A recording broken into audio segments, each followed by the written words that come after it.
청와대의 울산시장 선거 개입 의혹 사건을 수사해온 검찰이 이진석 청와대 국정상황실장을 재판에 넘기고 사실상 수사를 마무리했습니다. 임종성 전 비서실장과 이광철 민정비서관, 조국 전 민정수석 등은 증거 부족으로 불기소 처분됐습니다. 한동호 기자의 보도입니다. 청와대 선거 개입 의혹 사건을 수사해온 검찰이 이진석 청와대 국정상황실장을 불구속 상태로 재판에 넘겼습니다. 공직선거법 위반 혐의가 적용됐습니다. 지난해 1월 송철호 울산시장 등 13명을 무더기로 기소한 지 1년 3개월 만입니다.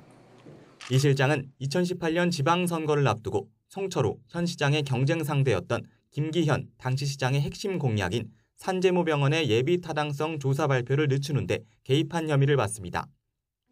당시 선거가 임박한 5월에 산재모병원 예타 탈락 결과가 발표됐는데 검찰은 이 실장이 송병기 전 부시장 부탁을 받고 발표를 연기하도록 개입한 것으로 보고 있습니다.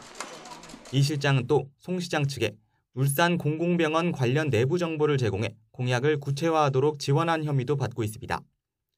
검찰은 지난해 기소된 송병기 전 부시장과 울산시 공무원 윤모 씨도 시청 내부 자료를 유출해 선거 공약 수립 등에 활용한 혐의로 함께 재판에 넘겼습니다. 반면 지난해 1월 검찰 조사를 받았던 임종석 전 대통령 비서실장과 이광철 청와대 민정비서관 등 31명은 불기소 처분했습니다. 혐의를 입증할 명확한 증거가 부족하다는 이유였습니다. 검찰 관계자는 코로나19 사태의 장기화와 일부 관련자들의 출석 불응 등으로 수사에 시간이 걸렸다고 설명했습니다.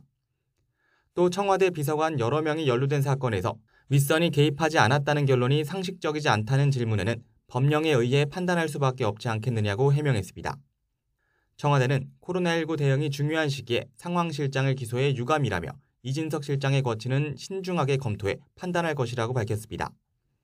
검찰은 지방선거 당시 중고차 매매업체 대표가 송 시장 캠프에 수천만 원을 건넸다는 의혹 등은 관련자 다수가 울산에 거주하는 점 등을 고려해 울산지검으로 이송했습니다.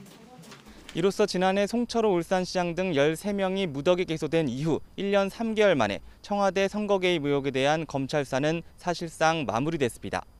먼저 재판에 넘겨진 13명에 대해선 다음 달 10일 첫 공판기일이 진행될 예정이어서 송철호 시장 등은 처음으로 법정에 서게 될 예정입니다. YTN 한동우입니다.